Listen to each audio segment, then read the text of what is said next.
എന്റെ ഇളയ മകൻ മരിച്ചവരെ ഞാൻ അറിഞ്ഞിട്ടില്ലായിരുന്നു. Okay okay. ഈ വൈഫ് സീരിയസ് ആയിട്ട് കിടക്കണമെന്ന് എനിക്ക് കുറച്ച് ബാധ്യത ഉണ്ടായി. വീട്ടിൽ നമ്മളെ ഒരു സംഭവം നടന്നു അറിയുമ്പോഴത്തേക്കും ഞാൻ പോയി കാണുന്നുണ്ട്, ആ കുട്ടിയുടെ മാതാവിനെ കാണുന്നുണ്ട്. വല്ലാണ്ട് കരയുന്നുണ്ട് അവരെ മാതാവ്. കാരണം ഇവിടുന്ന് വിളിച്ചോണ്ട് പോയി വല്ലാണ്ട് കരയുന്നുണ്ട്. പക്ഷേ എങ്കിൽ പോലും ഒരിക്കലും ആ മാതാവിനെ, ആ കുട്ടി മരിച്ചു എന്ന് ഇന്നും ആ മാതാവ് അറിഞ്ഞിട്ടില്ല. പക്ഷെ ഇവിടെ നിങ്ങൾ ബോഡി കണ്ടോ? ഞാൻ ബോഡി കാണുമ്പോഴാണ് അറിയുന്നത്. നമസ്കാരം. തിരുവനന്തപുരം വെഞ്ഞാറമൂട്ടിൽ ഇന്നലെ നടന്ന സംഭവം എല്ലാവർക്കും അറിയാം. സത്യം പറഞ്ഞാൽ കൊടും ക്രൂരമായിട്ടുള്ളൊരു ഇങ്ങനത്തെ ഒരു ചെറ്റത്തരം ചെയ്യാൻ കഴിയുന്ന ഓരോ മനുഷ്യനെ എന്ത് ചെയ്യണമെന്ന് സത്യം പറഞ്ഞാൽ ആ ഒറ്റ ഒരുത്തിന് ജന്മം കൊടുത്തതാണ് ആ മാതാപിതാക്കൾ ചെയ്ത തെറ്റ്. അല്ലാണ്ട് വേറെ ഒരു തെറ്റുമല്ല. ആ ദുഷ്ട ഒരുത്തം കാരണം എന്താ അച്ഛൻ പുറം രാജ്യത്ത് കിടന്ന് കഷ്ടപ്പെടുന്നു, കുറച്ച് ബാധ്യത ഉണ്ടെന്ന് പറയും, കഷ്ടപ്പെടുന്നു. അവനിവിടെ ദൂർത്തടിക്കാനും ലഹരി അടിക്കാനും ഇതിനൊക്കെ വേണ്ടിയിട്ട് സ്വന്തം മാതാപിതാക്കൾ എങ്ങനെ കൊന്ന ഇവനെയൊക്കെ എന്ത് ചെയ്യാൻ. സത്യം പറഞ്ഞാൽ ആ അച്ഛൻ്റെ വാക്കുകൾ കേൾക്കുമ്പോൾ നമ്മൾ നെഞ്ചി താക്കരുത്. ഞാൻ എൻ്റെ ക്ലിപ്പ് താഴെ കൊടുത്തേ. ആ പിതാവിൻ്റെ മാനസികാവസ്ഥ, അവിടെ ഇരുന്ന് ഇങ്ങോട്ട് വരാൻ പോലും പറ്റാത്ത ഒരു അവസ്ഥയിലിരിക്കുകയാണ് ആള്. അവിടെ ഇരുന്നിട്ട് അറിയുമ്പോൾ ആൾ എങ്ങനെ അതൊക്കെ ചിന്തിക്കാൻ കൂടെ പറ്റുന്നില്ല. ഇത്രയും കഷ്ടപ്പെടുന്ന സത്യം പറഞ്ഞാൽ നെഞ്ച് പിടയുണ്ട്. ആ കുഞ്ഞനിയൻ്റെ മുഖത്ത് നോക്കി ഇവൻ എങ്ങനെ ചെയ്യാൻ തോന്നി. സത്യം പറഞ്ഞാൽ കുറേ സിനിമകൾ ഇറങ്ങിയിട്ടുണ്ട്, കുറേ സിനിമകൾ. സത്യം പറഞ്ഞാൽ ഇങ്ങനത്തെ സിനിമകൾ ഇപ്പോൾ തന്നെ ഒരു മാർക്കോ ഇറങ്ങിയിട്ടുണ്ട്. ആ മാർക്കോ സിനിമയൊക്കെ ബാൻ ചെയ്യണം. കഞ്ചാവും മദ്യവും കുടിച്ച് ഒരു നെക്കും ബ്രേക്കും ഇല്ലാതെയാണ് ഇറങ്ങിയിരിക്കുന്നത്. അത് സ്വന്തം അമ്മയാണോ, അനിയനാണോ, സഹോദരിയാണോ, ചേച്ചിയാണോ, ഒന്നും ഒരു ഇതുമില്ല. കയ്യിൽ എന്തൊക്കെ കിട്ടുന്നുണ്ടോ അത് വെച്ച് ഓരോ കൊട്ട് വെട്ട്. കുഞ്ഞിസാരം കോഴി കൊല്ലുമ്പോൾ എല്ലാത്തിനും ഞങ്ങൾക്ക് ഒന്നറിയുകയാണ്. ആ കുട്ടി പരീക്ഷ കഴിഞ്ഞിട്ട് വന്ന കുട്ടിയാണ്. അതിന് കുഴിമന്തിയും വാങ്ങിക്കൊടുത്തിട്ടാണ് ആ ദുഷ്ടൻ ഈ പണി ചെയ്തിരിക്കുന്നത്. എങ്ങനെ പറയാം ഇവരെയൊക്കെ? സത്യം പറഞ്ഞാൽ ഇതിനൊക്കെ നല്ല തക്കതായ ശിക്ഷ തന്നെ കൊടുക്കണം. ഇതിപ്പോൾ സത്യം ഇങ്ങനെയൊക്കെ കൊല്ലുന്നവരെ ഇതുപോലെ തന്നെ കോടതി ശിക്ഷിക്കും, അത്രയേ ഉള്ളൂ. അല്ലാണ്ട് വേറൊരു മാർഗ്ഗം. ഇത് മാത്രം കഷ്ടപ്പെട്ടിട്ടാണ് ഈ ഒരു നിലയ്ക്ക് കൊണ്ട് എത്തിക്കുന്നത്. 23 വയസ്സായ ഒരു ചെറുപ്പക്കാരൻ ഇത്രയും ആൾക്കാരെ കൊല്ലണമെങ്കിൽ അയാളുടെ മൈൻഡ് സെറ്റ് എത്രയായിരിക്കും? പതുങ്ങി ഇരുന്നിട്ട് നല്ല പക്ക പ്ലാനിങ്ങോട് കൂടി തന്നെ ചെയ്തിരിക്കുന്ന ഒരു വൃത്തികെട്ട കാര്യമാണിത്. ഒന്നും അറിയാത്ത ഒരു അമ്മ മാലയും വളയും കൊടുത്തില്ലെന്ന് പറഞ്ഞിട്ടാണ് ഇങ്ങനെ ഓരോരുത്തർ കൊല്ലുന്നത്. അങ്ങനെയാണെങ്കിൽ കഷ്ടപ്പെട്ട് അധ്വാനിക്കണം. ഇപ്പം എന്തെല്ലാം മാർഗ്ഗങ്ങളുണ്ട്. പഠിക്കുന്നതിൻ്റെ കൂടെ തന്നെ പാർട്ട് ടൈം ജോലിക്കുള്ള സമയമുണ്ട്, അത് കണ്ടെത്താം. ജീവിക്കണം എന്നുള്ളവനാണെങ്കിൽ എങ്ങനെ വേണമെങ്കിലും ജീവിക്കാം. അല്ലാതെ അമ്മയുടെയും അച്ഛൻ്റെയും കാശ് കണ്ടിട്ടായിരിക്കും ജീവിതം. ആർഭാട ജീവിതം ഒരിക്കലും നല്ലതിനല്ല. അഞ്ഞിൻ്റെ മുഖത്ത് നോക്കിയിട്ട് എങ്ങനെ അവനിങ്ങനെ തോന്നിയോ കിടക്കുകയാണ്, സീരിയസ് ആയിട്ട് കിടക്കണം. ഇപ്പോൾ കുറച്ച് കുറവുണ്ടെന്ന് പറഞ്ഞാൽ ഇനി എങ്ങനെ ആ അമ്മ അറിഞ്ഞിട്ട് പോലുമില്ല. ആ ഇളയ മകൻ മരിച്ചിട്ടുണ്ടെന്ന് പോലും ഇത്ര നേരമായിട്ട് അറിഞ്ഞിട്ടില്ല. ആ അച്ഛന് അവിടെ ഇങ്ങോട്ട് വരാൻ പറ്റാത്തൊരു സാഹചര്യം എങ്ങനെ സഹിക്കും ഇതൊക്കെ? ആ പിതാവ് എങ്ങനെ സഹിക്കും? ഒരാൾക്ക് ജന്മം കൊടുത്തതിൻ്റെ പേരിൽ ഇത്രയൊക്കെ ആള് എങ്ങനെ സഹിക്കും? ഒട്ടും സഹിക്കാൻ പറ്റുന്നില്ല. സത്യം പറഞ്ഞാൽ ഇപ്പോൾ ഈ തിരുവനന്തപുരത്ത് വെഞ്ഞാറമൂട്ടിലാണ് ഈ സംഭവം നടന്നിരിക്കുന്നത്. ഇതേപോലെ തന്നെ കാട്ടാക്കട ഓരോ സംഭവം നടക്കുന്നുണ്ട്, കഴക്കൂട്ടം, ഇങ്ങനെയൊക്കെ ഓരോ സ്ഥലങ്ങൾ നടക്കുന്നത്. ഈ ഒരു വർഷം തുടങ്ങിയ മുതൽ ഇങ്ങനത്തെ സംഭവങ്ങൾ മാത്രമേ ഉള്ളൂ നടക്കാൻ.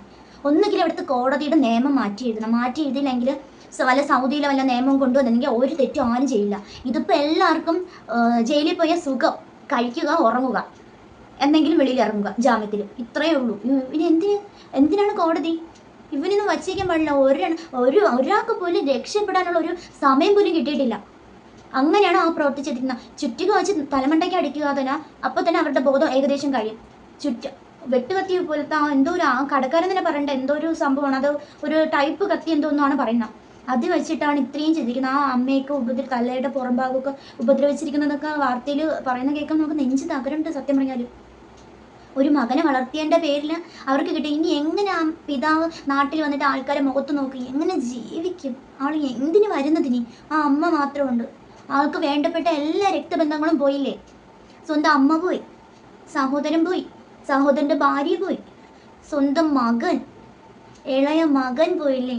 അതെന്തോന്ന് പിഴച്ച് ഇവനൊക്കെ കാശിന് ലഹരിക്ക് വേണ്ടി നടക്കുന്നതിൻ്റെ ഇടയിൽ എന്തിനിങ്ങനെ ചെയ്ത? ആ കൊച്ച് എന്തോന്ന് ചെയ്ത്? എനിക്ക് അവനെങ്കിലും വെറുതെ വിട്ടിട്ട് നീ ഒരാളെപ്പോലും വെറുതെ വിട്ടിട്ടില്ല.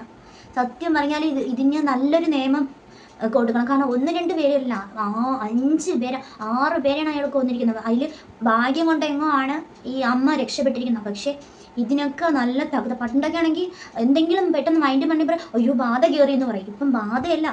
ഇവനൊക്കെ നല്ല അടിയുടെ കുറവാണ്. ഇവനൊക്കെ പിടിച്ച് നടത്തി നല്ല അടി കൊടുക്കാത്തതിൻ്റെ കുറവാണ്. ഇനി കോടതിയിൽ കൊണ്ടുപോകും, അങ്ങോട്ട് കൊണ്ടുപോകും, ഇങ്ങോട്ട് കൊണ്ടുപോകും. ഇത്രയും പേര് കൊന്നിട്ട് എത്ര ധൈര്യത്തോടെ ഒരു കൂസലില്ലാണ്ട് ഡ്രസ്സൊക്കെ മാറ്റിയിട്ട് പോലീസ് സ്റ്റേഷനിൽ അടുത്തുള്ള ഓട്ടോ പിടിച്ച് പോയി പറയുന്നുണ്ട് ഞാൻ ഇന്ന ആൾക്കാരെ കൊന്നിട്ടുണ്ട്. പോലീസുകാർ തന്നെ വിചാരിച്ചിട്ട് ഇവനെന്താ വട്ടായിരിക്കുന്നു, എന്തെങ്കിലും കഴിച്ചിട്ട് വന്ന് പറയുന്നതായിരിക്കും എന്ന് വിചാരിച്ചു. പിന്നീട് ഇന്ന സ്ഥലങ്ങളിൽ ഇവിടെ പാങ്ങോടും അവിടെ ഇവിടെ എന്നൊക്കെ പറഞ്ഞപ്പോഴാണ് പോലീസുകാർ എല്ലാവരും വിളിച്ചു നോക്കിയാൽ ഫോണൊന്നും കിട്ടുന്നില്ല.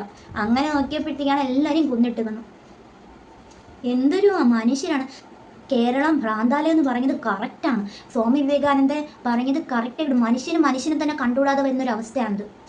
കുറേ കഞ്ചാവ്, കുറേ മദ്യം ഒരു സൈഡിൽ, ഇതൊക്കെ നിർത്താറായില്ലേ? എത്ര ഇനി മക്കളെയൊക്കെ നല്ല രീതിയിൽ വളർത്തിക്കൊണ്ടുവന്നാലും അവരുടേതായ രീതിയിൽ കുറേ കൂട്ടുകെട്ടുകളുണ്ടായി. പക്ഷെ ഇതാരുമായിട്ട് ഒതുക്കുക ഒന്നുമില്ല. പുറമേ നന്നായിട്ടിരിക്കും ചിരിച്ചുകൊണ്ട്, പക്ഷെ ഉള്ളിൽ അത്രയും പകയും വൈരാഗ്യമാണ്. പുറത്ത് എന്തെങ്കിലും കാണും. സ്വന്തം ഉമ്മയെ കൊല്ലാൻ നോക്കിയിരിക്കുന്നു. ഉമ്മുമ്മ എന്തും മനുഷ്യ ഇതൊക്കെ മൃഗങ്ങളാണ്, മനുഷ്യ മൃഗങ്ങളാണ്. നരഭോജികൾ പോലും ഇങ്ങനത്തെ ഇതില്ലാന്ന് തോന്നുന്നു സത്യം പറഞ്ഞാൽ. ഇനി കുറേ മാർക്കും ഇറങ്ങട്ടെ, കുറേ മാർക്കോ സിനിമകൾ ഇറങ്ങട്ടെ.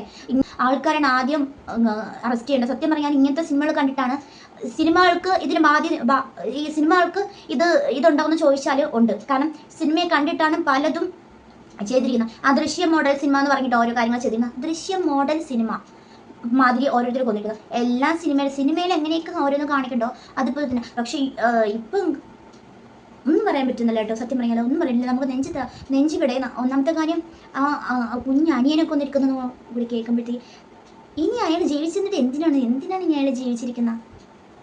സംഭവം ഞാൻ ഇവിടെ സ്റ്റേഷന്റെ ഫ്രണ്ടിൽ നിന്ന സമയത്ത് ഈ പയ്യനെ എനിക്കറിയാം, കൊച്ചിനാളോട്ടെ അറിയാന്നുള്ളൊരു പയ്യനാണ് ഈ അഫാൻ എന്ന് പറയുന്നത്. അപ്പോൾ ഞാൻ ഇങ്ങനെ നിന്ന സമയത്ത് എൻ്റെ അടുത്ത് എന്നെ പാങ്ങോട്ടൊരു കൊലപാതകം നടന്നു എന്നുള്ളൊരു വിവരം ഇവിടുത്തെ മാമാടെ അനിയൻ കരുനാഗപ്പള്ളിയിലാണ് താമസിക്കുന്നത്.